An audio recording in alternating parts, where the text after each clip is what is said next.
Hello everyone, welcome to my new video. In my last video lecture, I was discussing the basic concept of object-oriented programming. As we all know, there are 8 different object-oriented programming concepts that can be implemented. In my last video, I have discussed the classes and objects.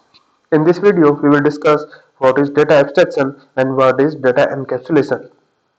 If we talk about the definition of data abstraction, it refers to the act of representing the essential features without including the background details or explanation. It means हम user को केवल वही चीजें show करते हैं जो उसके लिए यूजफुल हो. All the operational and functional thing will be hide from the user.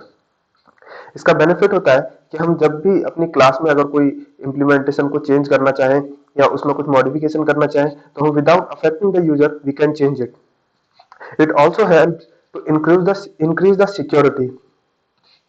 Here is the diagrammatic representations of data abstraction. We are only showing the interface to the user, and all the operational thing will hide from the user. User will interact with the interface, and through interface, all the data and the functions he will access it, and whatever he wants to the functioning it will do with the interface, and interface will access the operational things. We will talk about the examples also, but if we first talk about the data encapsulation and its definition. So the definition of data encapsulation is binding up the data and functions into a single unit, and that single unit is known as class. Binding up data means we are binding the data members and member function into a single unit so that it cannot be accessed outside the class. हम जो class के अंदर data members और member function को define करते हैं तो हम उसको रैप अप करते हैं. मींस हम एक कंटेनर है क्लास. उस क्लास के अंदर हमने data members, data methods in सबको डाल रखा है और इन सबको हमने रैप अप कर दिया. तो this is known as data encapsulation.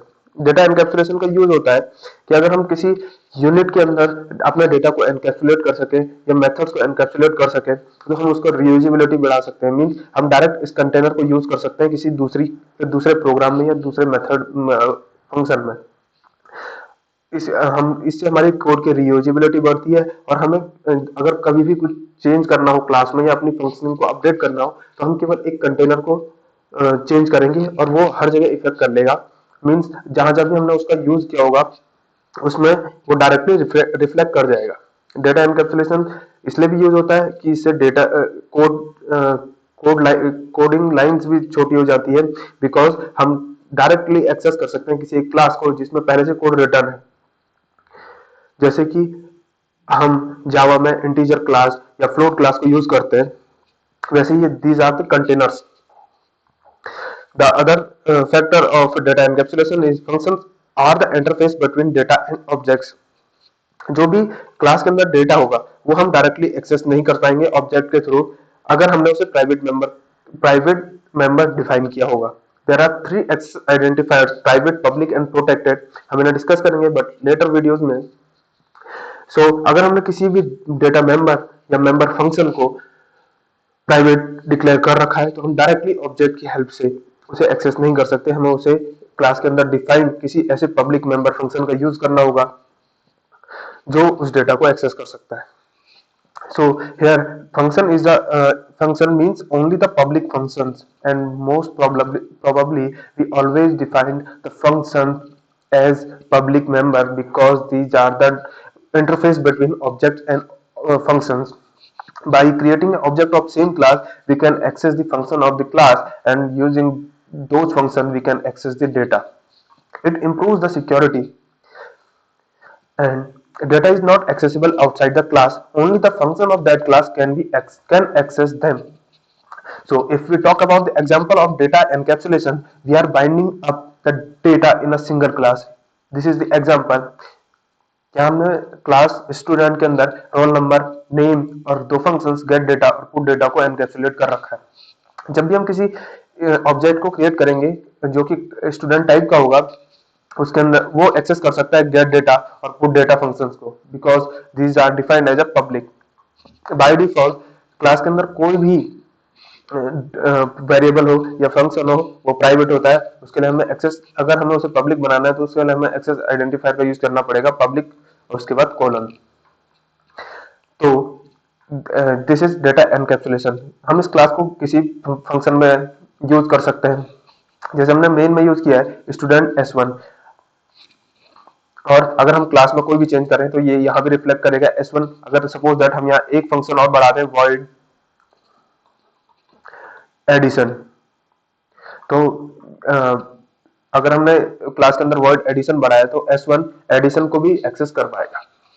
अगर हम बात करते हैं डेटा एब्स्ट्रैक्शन की, तो हम इंट मेन में इंट मेन वाला पोर्शन ही अपने यूजर को शो करेंगे। मींस यूजर स्टूडेंट क्लास को एक्सेस तो कर सकता है, लेकिन उसे ये नहीं पता चलेगा कि S1 के अंदर एक्चुअल में कितने डेटा मेंबर्स हैं या कितने हमने फंक्शंस डिफाइन कर रखे हैं।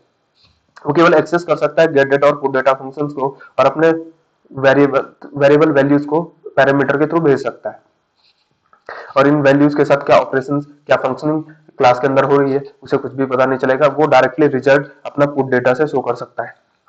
जैसे एग्जांपल लेते हैं, अगर हम किसी कार को ड्राइव कर रहे हैं तो हम ये जानते हैं कि एक्सीलरेटर को पुश करने से क्या होगा, या ब्रेक को प्रेस करने से क्या होगा, या स्टीयरिंग व्हील को घुमाएंगे तो क्या होगा, बट हम ये नहीं जानते कि इंजन कैसे, इंजन की वर्किंग क्या है। इसे केवल या तो इंजीनियर जानता है या तो मैकेनिक जानता है कि अगर इंजन में कोई प्रॉब्लम आ गई तो हम किसी मैकेनिक के पास जाएंगे या इंजीनियर के पास जाएंगे। सिमिलरली हम यूजर को केवल वही चीजें शो करते हैं जो कि उसके लिए यूजफुल हो।